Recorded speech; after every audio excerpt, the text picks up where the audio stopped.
returns is a reminder that I'm not out of the clear. Another nightmare that I suffer while I sleep. This is Ben from Punktastic. We're here with Radkey. How's it going, guys? It's going good, man.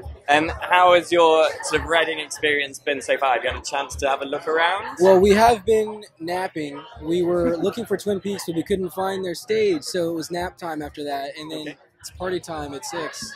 Yeah, which is when you go on stage. Yeah. And what have you sort of got planned? Is there anything particularly?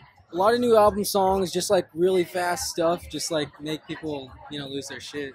Because you must be, because the album's out now, so people have finally heard your debut album. It's been a long time sort of coming. How have you found the reaction to it so far? It's been really positive. We've been so happy. Like, we're so happy to have not, disappointed people.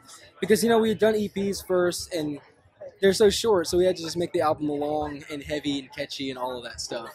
Because you recorded the album in Sheffield, didn't you? Sort of what was the decision to come and do it in the UK? Well, our producer Ross Orton came to San Francisco to record the first 4 songs, and then after that it was kind of like, well, we'll just come to your place for the next bit, and did the last 10 songs there. And was there anything that kind of Sheffield added to your sound? I'd say the heaviness, some of it, because it is the Steel City. Yeah. And we went to Kellam Island pub every night for pork scratchings and deception. So that had to have fueled the music in some kind of way, right? Yeah, definitely. Did you get to know the locals up there then? Yeah, a little bit. Yeah, there's a Radkey pork scratchings legend at the Kellam now, so I can't wait to hit it again. Sort of what is it? I mean, what is it about the UK that you guys have created quite a relationship with the UK. What is it about it that you like? I would say it's the fact that people are really into rock music and then American rock music, and it seems like they take it in and appreciate it more, and they're much happier to go crazy and have a good time with it, Definitely. So is it not the same over in the States where you're from? Not quite yet. Not quite yet. People are still kind of they want to look super cool and not freak out. So someday maybe that'll change. So us British people, we just care less about what people think about us. us. Fucking pound some shit and fucking party, man. Brilliant.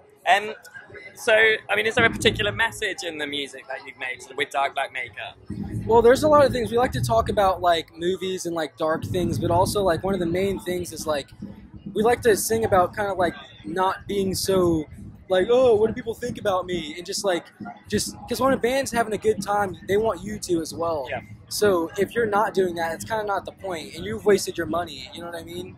So it's yeah.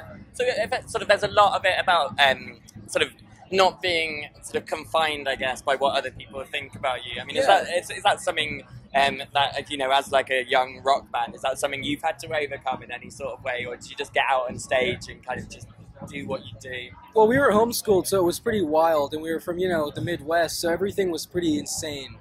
So when our music was our way to freak out, you know what I mean, and just that was kind of the way to rebel in it. Yeah, and then it's nice when people want to do it with you, party and stuff. So what, because it's quite well known that you guys were brought up on sort of all this alternative music by your family. I mean, what did you hear that kind of made you go, actually, this is what I want to do? I want to be in a band.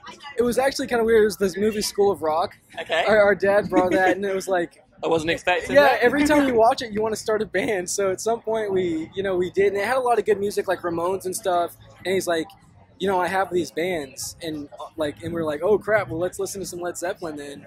And then it all kind of went from there. Excellent. So it took quite a while, I guess, for your debut album to be made. There was a lot of touring, a lot of kind of hype building up, EPs. Are you planning sort of to now release another one sooner, or do you think you're just going to ride the wave of this one for a little bit longer? I think ride the wave of this one and just, kind of play it by ear. If there's so many songs building up to where you have to put an album sooner, it'll happen. But, just see how this one goes for a while. Excellent. What will it take for me to jump us? I know you'd love to see